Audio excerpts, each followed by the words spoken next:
এই নাটোরের এক কুলাঙ্গার রামিসা নামে একটা ছোট্ট 7 বছরের মেয়ে, চিন্তা করা যায়, ধর্ষণ করেছে। বিকৃত মানসিকতা। ধর্ষণ করে এটাকে ধামাচাপা দেওয়ার জন্য তাকে টুকরো টুকরো করে দুনিয়া থেকে বিদায় করেছে। কিন্তু এগুলোর বিচার হবে কেমন? রামিসারা তো বিচার পাচ্ছে না। রামিসার বাবা বলেছে, আপনারা আমার সন্তানের বিচার করতে পারবেন? পারবেন না। 2 সপ্তাহ হয়তো বা এটার আলোচনা থাকবে, এরপর এটা হেরে যাবে, এরপর আরেকটি ইস্যু আসবে, আমার মেয়ের বিচার শেষ। বাস্তব তো তাই। এই 7 দিনে বেশ কয়েকটা ধর্ষণের নিউজ আমাদের কানে আসলো। ধর্ষণ হবে কেন? ধর্ষণ হওয়ার কথা না তো।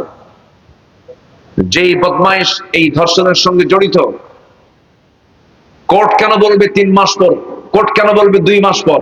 কোর্ট কেন বলবে 1 মাস পর? কোন শুনানি নাই। সম্পূর্ণ প্রমাণ হয়ে গেছে, তদন্ত হয়ে গেছে, একদম পল্টনের 0 পয়েন্টে তাকে ঝুলাইয়া মারা দরকার। হিসাব ক্লিয়ার।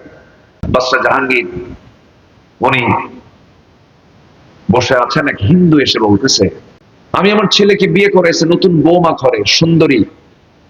এই সুন্দরী বৌমাটার দিকে এক পুরুষের বদনজর পড়েছে। প্রত্যেক দিন সে জোরপূর্বক আমাদের ঘরে ঢুকে, বৌমার ঘরে ঢুকে তাকে জোরপূর্বক ধর্ষণ করে যায়, অস্ত্র উঁচিয়ে ত্রাস সৃষ্টি করে এই কাজটাগুলো করে যায়। আমরা কিচ্ছু করতে পারি না।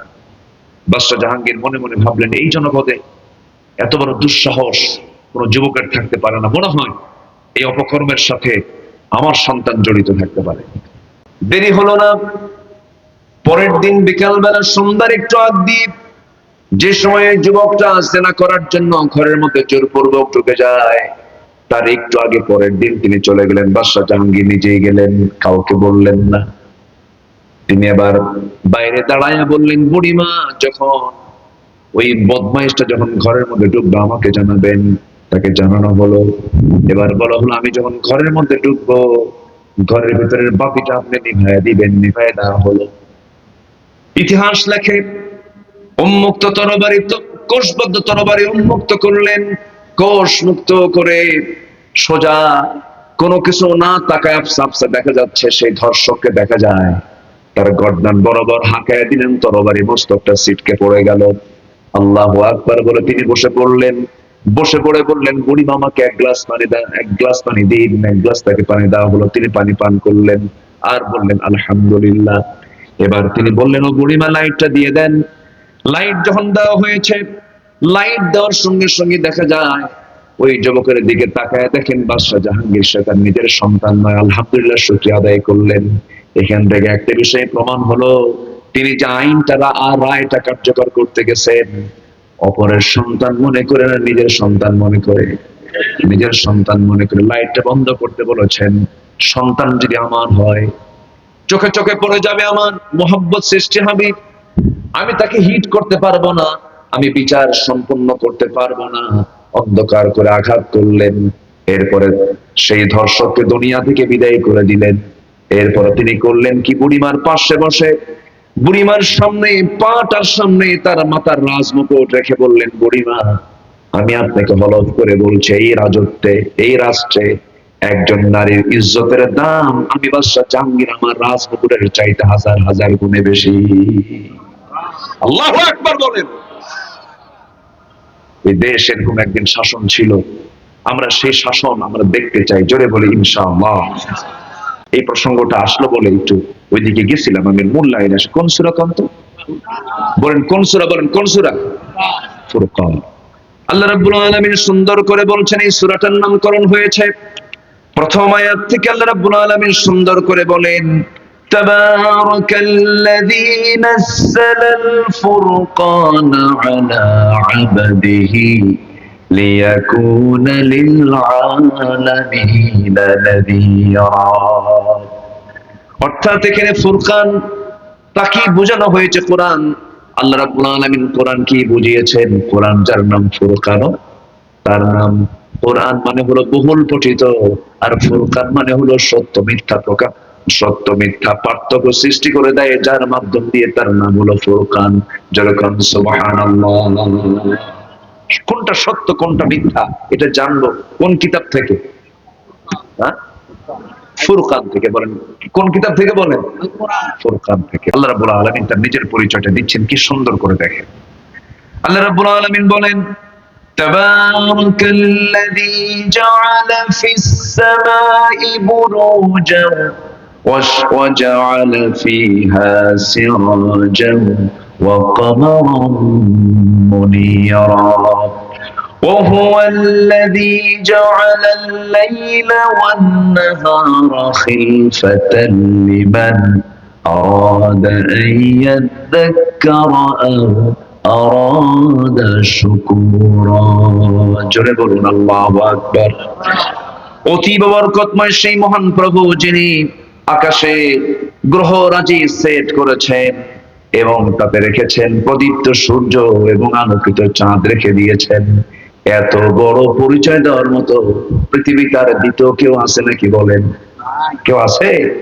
তিনি সেই আল্লাহ যিনি আকাশে অসংখ্য গ্রহরাজি রেখেছেন, এর মাঝে রেখেছেন প্রদীপ্ত সূর্য, যার আভ্যন্তরীণ তাপমাত্রা হচ্ছে লক্ষ লক্ষ ডিগ্রি সেলসিয়াস তাপমাত্রা। যান এমন কিছু তারকা আছে, লক্ষ লক্ষ কোটি কোটি অসংখ্য তারকারা আল্লাহ পাক আসমানে রেখে দিয়েছেন। এমন কিছু তারকা আছে যে তারকার আলো পৃথিবীতে এই পর্যন্ত আলোটা পৌঁছে নাই, এত দূরে সেই তারকার বাড়ি। এই মহাশূন্যের মাঝে এই তারকাগুলো নিজ নিজ কক্ষপথে পরিভ্রমণ করছে। এমন কিছু তারকা আছে যে তারকাগুলো এত বড় আকারে, একটা সূর্য নয়, দুইটা সূর্য নয়, আল্লাহ রাব্বুল আলামিন এক একটা তারকাকে সূর্যের চাইতে 33 কোটি গুণ বড় বানায় দিয়েছেন। জোরে বলি সুবহানাল্লাহ। সুপারনোভা, আড্রা, কত বড় বড় তারকাগুলো আছে। একটা তারকা সূর্যের চাইতে 33 কোটি গুণ বড়, এটা কল্পনাই করা যায় না। মানুষ এখন যদি চাঁদের দেশে যেতে চায়, পৃথিবীর সবচেয়ে নিকটবর্তী একটা চাঁদ আছে, নিকটবর্তী একটা তারকা আছে, যদি তারকার দেশে যেতে চায়, সেই নিকটবর্তী তারকার দেশে যদি কেউ যেতে চায়, তাও এই পৃথিবী নামক এই জায়গা থেকে ওই তারকার দেশে যেতে সময় লাগবে 1,15,000 বছর মাত্র। যাবেন কারা কারা? হাত তুলুন। ওই একজন হাত তুলছে, ও বোঝানি ঘুমাচ্ছিল মনে হয়, অথবা ছোট্ট বাচ্চা হতে পারে। আচ্ছা, তাহলে এই তারকার দেশে যাওয়া সম্ভব না। এই বিশাল এই পৃথিবী কে সৃষ্টি করেছেন? বলেন কে সৃষ্টি করেছেন? আল্লাহ বলছেন, বান্দা আমার পরিচয় সব, আমি কত বড়, তুই আমারে ভুলে যাস? আল্লাহ কি সুন্দর করে পরিচয় দিচ্ছেন। অনেক অনেক পরিচয় আছে, এর মধ্যে এখানে আল্লাহ পাক সূর্যের মালিকানা এবং চাঁদের মালিকানা নিয়ে তিনি কথা বললেন, আকাশ নিয়ে তিনি কথা বললেন। এরপরে দেখেন আসতেছেন কি সুন্দর করে। এখন আমরা দিনে আছি না রাতে আছি? রাতে আছি। আল্লাহ রাব্বুল আলামিন বলেন, وهو الذي جعل الليل والنهار خلفة لمن أراد أن يذكر أو أراد شكورا জোরে বলুন আল্লাহু আকবার। তিনি সেই মহান প্রভু, যিনি রাতকে দিনের স্থলাভিষিক্ত করে দিয়েছেন, খিলফা করে দিয়েছেন, দিনের মধ্যে রাত দিয়েছেন, রাতের মধ্যে আবার দিন ঢুকায় দিয়েছেন। আরেক জায়গায় বলছেন, তুলিজুল লাইলা ফিন নাহার ওয়া তুলিজুন নাহারা ফিল লাইলি ওয়া তুখরিজুল হাইয়া মিনাল মাইয়িতি ওয়া তুখরিজুল মাইয়িতা মিনাল হাই। জোরে বলুন আল্লাহু আকবার। তিনি সেই মহান প্রভু, যিনি দিনের মধ্যে রাত ঢুকায় দেন, রাতের মধ্যে দিন ঢুকায় দেন। এমন ক্ষমতা পৃথিবীর কেউ রাখে না। যিনি রাখেন, চিল্লায় বলুন তিনি আমার কে? আজকে মাগরিব নামাজ পড়েছি কয়টায়? বলেন মাগরিব নামাজ কয়টায়? 6:50। সামনে 13ই জুন, 23শে জুন আসবে, হয়তো 7টার দিকে নামাজ পড়তে হবে। তাহলে চিন্তা করে দেখুন 7টা কোথায়? আমরা চৈত্র বৈশাখ জ্যৈষ্ঠে আমরা মাগরিব নামাজ পড়তেছি প্রায় 7টার দিকে। আবার শীতকাল যখন চলে আসে 7টার দিকে কি নামাজ পড়ি? বলেন ইশার নামাজ পড়ি। মাঝখানে যে 1.5 ঘন্টা গ্যাপ হয়ে গেল, এই গ্যাপটা পৃথিবীর কেউ করে নাই। মনে হয় বাংলাদেশে কোন একটা মন্ত্রী এটা করে, আমেরিকার ডোনাল্ড ট্রাম্প মনে হয় করে। সম্মানিত ভাইরা, তাহলে পৃথিবীর কারো দায়িত্বে কিন্তু রাতের আর দিনের ডিউটি আল্লাহ পাক কারো দায়িত্বে দেননি। দিন এবং রাতের এই ওঠানামা কম বেশি চৈত্র মাসে দিন বড়, আবার শীতকালে রাত বড়। 14 ঘন্টা রাত, 12 ঘন্টা রাত, 13 ঘন্টা রাত, আর বাকি সময়টা দিন। আবার গরমের সময়, গ্রীষ্মকালীন এই বিশাল বড় সময় কে করে দিয়েছেন বলেন? কে করে দিয়েছেন? আল্লাহ করে। এইগুলো ক্ষমতা কি কারো আছে? আল্লাহ বলছেন, বান্দা আমি বললাম সেই রব যে রব আমি এগুলো করি। যেরকম সুবহানাল্লাহ। তুই আমারে ভুলে যাস? তুই আমারে ভুলবি কেন? আমি তো তোকে 1 সেকেন্ডের জন্য ভুলি না। রাতের আধারে তুই আমার নিয়ম অমান্য করে অন্যের বউ নিয়ে রাত্রেবেলা শুয়ে থাকিস। বউটা তোর নয়, বউটা অন্যের বউ, পরকিয়া করে গোটা রাত ধরে কাম করে বেড়াস। এত বড় গুনাহ করার পরেও আমি তোর সামনে তোর নাকের ডগায় আমি অক্সিজেন সরবরাহ করি। বান্দা আমি চাই তুই তওবা করে ফিরে আসবি, আমি তোর গুনাহগুলোকে মাফ করে দেব। আল্লাহ আমার কত রহমান, আল্লাহ আমার কত দয়ালু। এত বড় অপকর্ম করার পরেও, এত বড় বড় আকাম কুকাম করার পর আল্লাহ পাক আমাকে রিজিক দিচ্ছেন, আমাকে সবকিছু খাওয়াচ্ছেন, দিচ্ছেন, পড়াচ্ছেন, সুস্থ রাখতেছেন। আল্লাহর লক্ষ্য হচ্ছে বান্দা আমার কাছে কখন তওবা করে আমার কাছে ফিরে আসবে। আমরা তওবা করব কার কাছে? আল্লাহর কাছে। আল্লাহ পাক এই মেঘমালাগুলোকে বিভিন্ন জায়গায় ট্রান্সফার করায় দেন। কি পানি চক্র চিন্তা করে, ট্রান্সফার করায় দিয়া যেখানে বৃষ্টি দরকার সেখানে বৃষ্টি দেন, মেঘগুলো বিভিন্ন জায়গায় ছড়ায় দেন, এবং বারকান সেখানে বজ্রপাত করেন। এই যে মেঘের যে গর্জন গুলো হয়, আধুনিক সায়েন্স বলতেছে প্রতিটা মেঘের গর্জনে এই জমিনে লক্ষ লক্ষ মেট্রিক টন ইউরিয়ার কাজ আদায় হয়ে যায়। মেঘের গর্জনে মাটির উর্বরতা শক্তি ডাবল ডাবল হয়ে যায়। আল্লাহু আকবার বলে। তাহলে এই মেঘের গর্জনের দরকার আছে না নেই? বৃষ্টির দরকার আছে না নেই? দুনিয়া চালান কে? যিনি দুনিয়া চালান তিনি বৃষ্টি দেন। তিনি জানেন কোথায় বৃষ্টি দরকার, কোথায় বৃষ্টি দরকার না। সব তার পরিকল্পনা। আল্লাহু আকবার বলে। বান্দা কি করে? বান্দা তো কিছুই করে না। বান্দা খালি আল্লাহর বিরুদ্ধে কথা বলে। বান্দা কিছু না পারলেও কুফরি করে। ইন্নাল ইনসানা লাকাফুর। নিঃসন্দেহে বান্দা হলো অকৃতজ্ঞ। বান্দা ভুলে যায়, বান্দা আল্লাহর দয়াকে অস্বীকার করে ফেলে কোনো কোনো সময়। আল্লাহ বান্দাকে দিতে কোনো কৃপণতা করেননি, কিন্তু বান্দার শুকরিয়া আদায় কৃপণতা আছে না নাই বলে? আচ্ছা, কোন প্রাণীর মধ্যে কৃপণতা পাবেন না। আমার দেশে মাঝে মাঝে দেখবেন অতিথি পাখি আসে, কিন্তু অতিথি পাখি আসে না? আসে না? আসে। এই বাড়ি কি এই পাড়া ও পাড়া? ভারতেও বাড়ি না, পাকিস্তানও বাড়ি না, ওদের বাড়ি হলো সাইপ্রাস। সেই সাইবেরিয়ান দ্বীপপুঞ্জ থেকে 40,000 কিলোমিটার দূর থেকে সেই পাখিগুলো, এই অতিথি পাখিগুলো এই দেশে আসে কেন জানেন? আল্লাহ বলেন, ও পাখি তোরা যে তোদের দেশে থাকবি, এই আবহাওয়া তোদেরকে এলাও করছে না, তোরা মরে যাবি। -20 তাপমাত্রা, মানে কোনো তাপই নাই। রক্তগুলো তাদের আইস হয়ে বরফ হয়ে জমা হয়ে মারা যাবে। আল্লাহ বলেন, পাখি তোরা এই দেশে আর থাকিস না, তোরা আমার সৃষ্টি, আমি তোদের আরেকটা জমিনে পাঠায় দিচ্ছি। তোরা বাংলাদেশে হাকালুকি বিল, চলন বিলে চলে যা, সেখানে গিয়ে তোদের জীবন বাঁচায় এনে এরপর সময় হলে আবার সিগন্যাল দেবো, তোরা তোদের দেশে চলে আসবে। কেউ তো সুবহানাল্লাহ বললেন না। আচ্ছা, এখন আমার আমজাদ ভাই সৌদি আরবে যায় পাসপোর্ট নিয়ে, না পাসপোর্ট ছাড়া? আমজাদ ভাই পাসপোর্ট ছাড়া কি যেতে দেয়? কোন দাম আছে পাসপোর্ট ছাড়া? কোনো দাম নাই, নট এলাউড। বাহিরের মাটিতে গেলে পরে আপনার পাসপোর্ট নেই, আপনি বেরুলেন, আপনি মানুষই না। পাসপোর্ট ছাড়া কোনো দাম নেই। অথচ এই সাইবেরিয়ান দ্বীপপুঞ্জ থেকে সেই পাখিগুলো, অতিথি পাখিগুলো আমার দেশে আসতেছে। পাসপোর্ট কয়টা নিয়ে আসে? আচ্ছা, পাসপোর্ট আছে, ইমিগ্রেশন আছে, ফিঙ্গারপ্রিন্ট আছে, আই প্রিন্ট আছে, কিচ্ছু লাগে না, শুধু রওনা দেয়। কে পাঠায় দেন? আসতে বলবেন না, কে পাঠায় দেন? আল্লাহ পাক পাঠায় দেন। কাতার থেকে রওনা দিলাম, 5 ঘন্টা লাগলো দোহা টু ঢাকা। দোহা টু ঢাকা লাগলো হলো 5 ঘন্টা, 4 ঘন্টার গতি হলো 500 থেকে 600 কিলোমিটার। এত সময়ে লাগলো আমার এখানে আসতে। আর সেই সাইবেরিয়ান দ্বীপপুঞ্জ থেকে এই 40,000 কিলোমিটার দূর থেকে তারা রওনা দিয়েছে। সেখানে কোনো রাডার নাই, কোনো বিমান নাই, কোনো কিচ্ছু নাই, কোনো পিএনআর নাই, কোনো টিকিট কাটা নাই। ওরা ওদের নিজস্ব বিমানে পাখাটা শুধু ছেড়ে দিয়া ওই যে রওনা দিয়েছে। এখন প্রশ্ন হলো, ওর ছোট্ট মাথার মধ্যে ও বুঝলো কেমনে বাংলাদেশ এই দিকে? কেউ তো সুবহানাল্লাহ বললেন না। আল্লাহ কি আছে? আজকে আল্লাহ কি আছে? আল্লাহ আছেন। কবুতর পালেন কিনা জানি না। কবুতর আছে তো আপনাদের? কবুতরের মাথা কয় কেজি?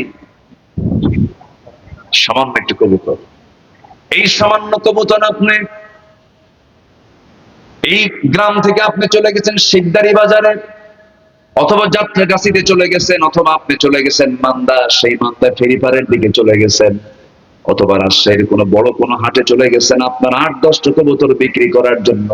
আপনার বাড়ি থেকে 20 মাইল দূরে চলে গেলেন, 20 মাইল দূরে সাইকেল চালায় আপনি চলে গেছেন, কবুতরটা বিক্রি করে দিয়েছেন।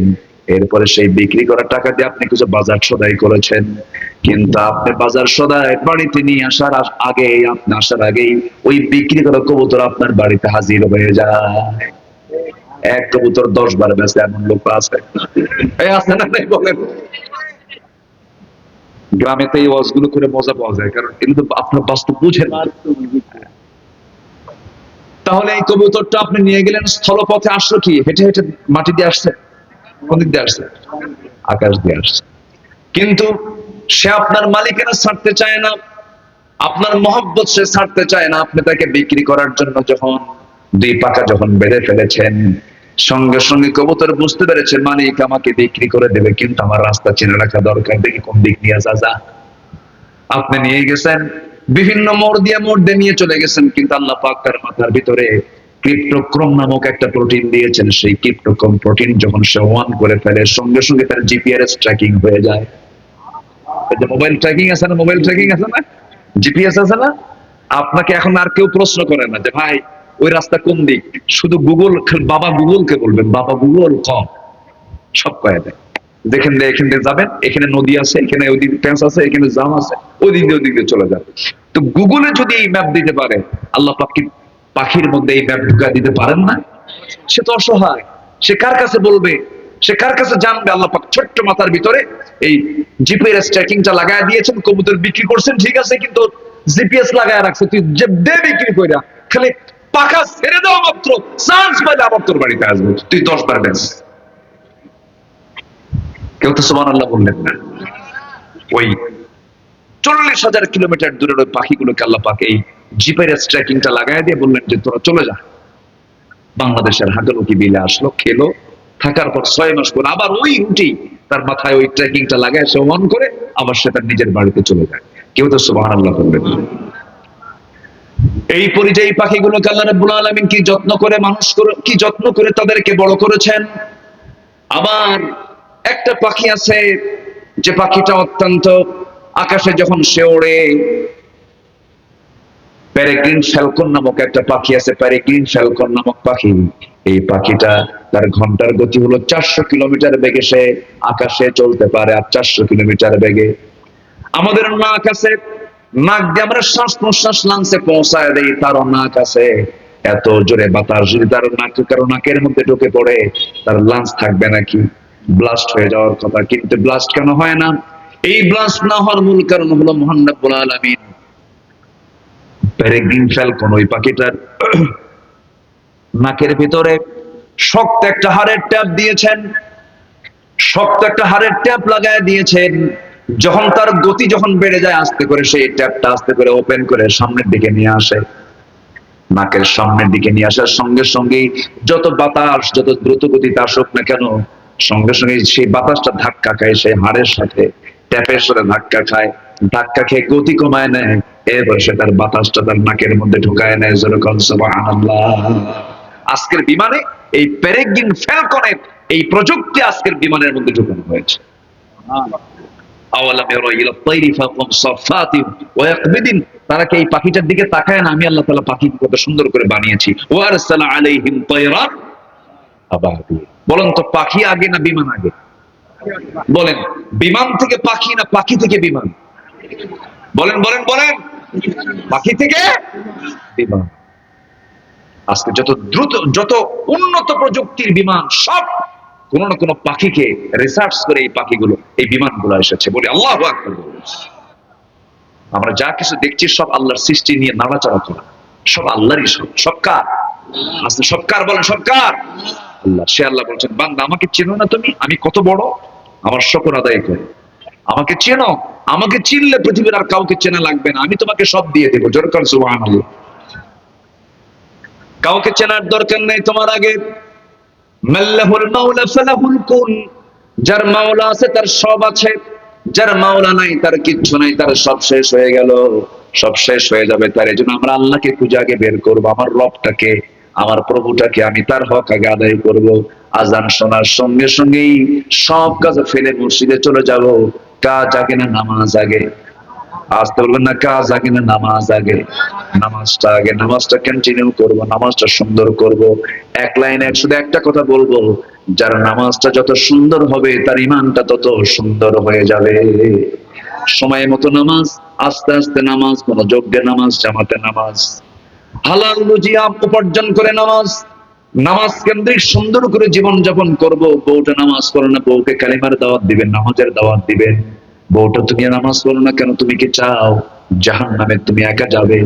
আমি জান্নাতে চলে যাব না?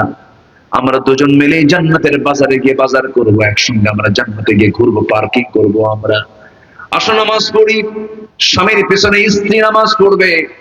মসজিদে জামাতে নামাজ পড়ে নাই, বাড়িতে বউ বাচ্চাদের কিনে জামাতে নামাজ পড়বে। যেদিন আপনি আপনার বাড়িটাকে নামাজ দিয়ে সাজাতে পারবেন, আল্লাহর কসম করে বলি, ওই পরিবারটা হয়ে যাবে জান্নাতের টুকরা। নামাজ নাই জাহান্নাম, নামাজ নাই কি দুনিয়াটাই তোর জন্য জাহান্নাম হয়ে যাবে যদি তুই যদি নামাজ না পড়িস। কার কথা? আল্লাহর কথা। আজকে বাড়িতে বাড়িতে নামাজ নাই, কিন্তু নামাজ না থাকলেও ভারতীয় সিরিয়ালের অভাব নাই। এই মজলিস ঠিকই বসে এবং এই জলসা ঠিকই বসে। ওই মিডিয়ার নামই টি স্টার জলসা, এটাও জলসা ওটাও জলসা। আমি কি ভুল বলতেছি নাকি? এটাও জলসা ওটাও জলসা, স্টার জলসা। শুধু এটা ইসলামী জলসা, ওটা হচ্ছে স্টার, চতুর্দিকের জলসা, সব চলে। এগুলো করা যাবে না। মুরব্বী, কষ্ট হচ্ছে? হ্যাঁ, গাড়ি রেখে আসছেন, কষ্ট হচ্ছে না? ঠিক আছে, আপনাদের ভিতরে ধৈর্য আছে। বাগবানা মানুষ তো সারা রাত ওয়াজ শোনে না, এটা অভ্যাস তো আছে। মাশাআল্লাহ, বলি আলহামদুলিল্লাহ বলে। আচ্ছা, তাহলে সম্মানিত ভাইয়েরা, বলেন তো কাজ আগে না নামাজ আগে? বলেন কাজ আগে না নামাজ আগে?